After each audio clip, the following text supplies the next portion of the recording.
YSR Congress party Telangana రాష్ట్ర శాఖ త్వరలో మన విజయవాడలో జరగబోయే జాతీయ స్థాయి ప్లీనరీ సమావేశం జూలైలో ఉండగా తెలంగాణ రాష్ట్రంలో 31 జిల్లాలకు సంబంధించి ఒకే చోట హైదరాబాద్లో తేదీ ఈ నెల జూన్ 22వ తేదీన నాగోల్ దగ్గర ఉన్న ఫంక్షన్ హాల్లో తెలంగాణ రాష్ట్ర ప్లీనరీ జరుపుకుంటున్నామని తెలియజేయడం. ఈ కార్యక్రమానికి మా జాతీయ అధ్యక్షులు మా ప్రియతమ నేత శ్రీ వైఎస్ జగన్మోహన్ రెడ్డి గారు ముఖ్య అతిథిగా హాజరవుతున్నారు.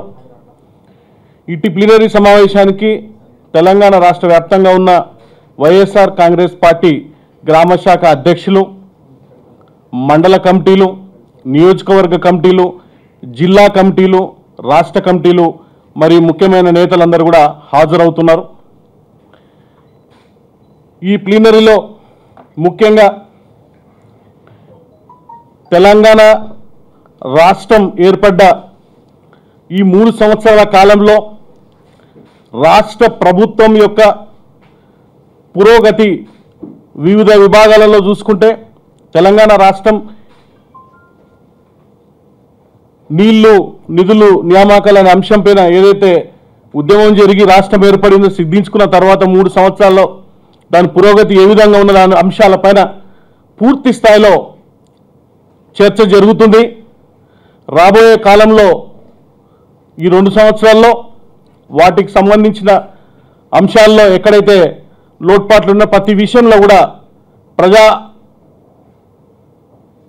ఆందోళన కార్యక్రమాలు పూర్తి స్థాయిలో నిర్వహించటకు పార్టీ నిర్ణయించినది. ముఖ్యంగా ఒకసారి మనం 3 సంవత్సరాల పరిపాలన విషయంలో మాట్లాడుకున్నట్టయితే నీళ్ల విషయంలో 1 కోటి ఎకరాలు అన్నారు. 1 కోటి ఎకరాలు ఏ దశలో ఉన్నది ఒకసారి కూడా పునఃసమీక్షించుకోవాల్సిన అవసరం ఉన్నది. నియామకాల విషయంలో వచ్చేస్తే సాక్షాత్తు తెలంగాణ అసెంబ్లీలో రాష్ట్ర ముఖ్యమంత్రి గారు వారి నోటి వెంట 1,00,000 ఉద్యోగాల పైన ఖాళీలు ఉన్నాయని చెప్పినారు. ఇంతవరకు ఎన్ని ఉద్యోగాల నోటిఫికేషన్లు ఇచ్చినారు, వాటి దిశ ఏందో కూడా ఇంతవరకు అగమ్య గోచరంగా ఉంది. 25,000 ఉద్యోగాలకు సంబంధించి నోటిఫికేషన్లు వేసినామని చెప్తా ఉన్నారు. ఎన్ని నియామకాలు చేపట్టినారు, ఎంతమందికి అపాయింట్మెంట్ ఆర్డర్లు చేతికి ఇచ్చినారు. ఇప్పుడు గ్రూప్ 2కు సంబంధించి మళ్ళీ హైకోర్టులో బ్రేక్ పడింది. నీళ్లకు సంబంధించి మొన్నటిదాకా పాలమూరు రంగారెడ్డి విషయం అయితేనేమి, కాళేశ్వరం సంబంధించినైతేనేమి కోర్టులో పడిపోయినాయి. అంటే ప్రభుత్వం దగ్గర ఒక స్కీమ్ తీసుకున్నప్పుడు, ఒక పథకం తీసుకున్నప్పుడు, ఒక నోటిఫికేషన్ ఇచ్చేటప్పుడు మీ న్యాయ నిపుణుల సలహా మరియు బ్యూరోక్రసీ ఏం చేస్తున్నదనే విషయం కూడా ఒకసారి సమీక్షించుకోవాల్సిన అవసరం ఉన్నది.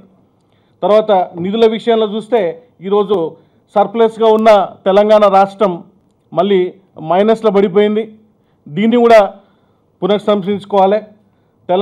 తెలంగాణ రాష్ట్ర ప్లీనరీ సందర్భంగా ముఖ్యంగా వ్యవసాయ రంగం, వైద్య రంగం, తర్వాత ఉపాధి రంగం పైన కూడా పూర్తి స్థాయిలో చర్చ జరుగుతుంది.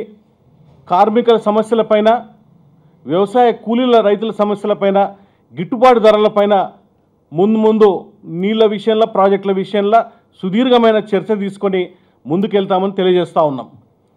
మళ్ళీ ఒకసారి చెప్తా ఉన్నాను, జూన్ నెల 22వ తేదీన ఉదయం 10:30కి మా ప్రియతమ నేత జాతీయ అధ్యక్షులు శ్రీ వైఎస్ జగన్మోహన్ రెడ్డి గారు ముఖ్యంగా హాజరవుతున్న ఈ తెలంగాణ రాష్ట్ర ప్లీనరీ సమావేశానికి వైఎస్ఆర్ కాంగ్రెస్ పార్టీ శ్రేణులందరూ కూడా సమాయత్తమైపోయి నాయకులందరూ కూడా రాష్ట్రంలోని నలుమూల దిశ నుంచి రావాల్సిందిగా పిలుపునిస్తూ ఉన్నాం.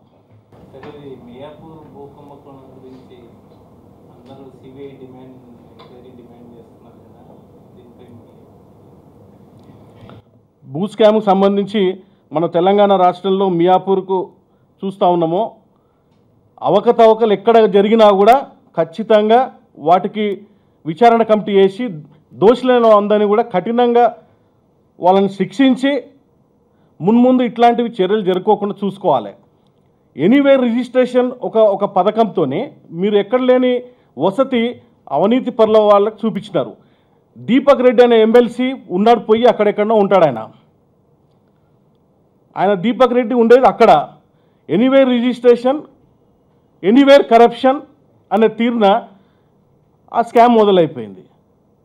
మీరు ఇలా ఒక్కొక్కటి చూసుకుంటా ఉంటే దీపక్ రెడ్డి అనే వ్యక్తి ఇలా తెలంగాణ రాష్ట్రంలో వచ్చేసి ఇష్టం ఉన్నట్టుగా భూములు రిజిస్ట్రేషన్ చేసుకొని బెదిరించి ఇవాళ చేస్తున్నాడంటే అది పూర్తి స్థాయిలో ప్రభుత్వ వైఫల్యం అని తెలియజేస్తా ఉన్నా.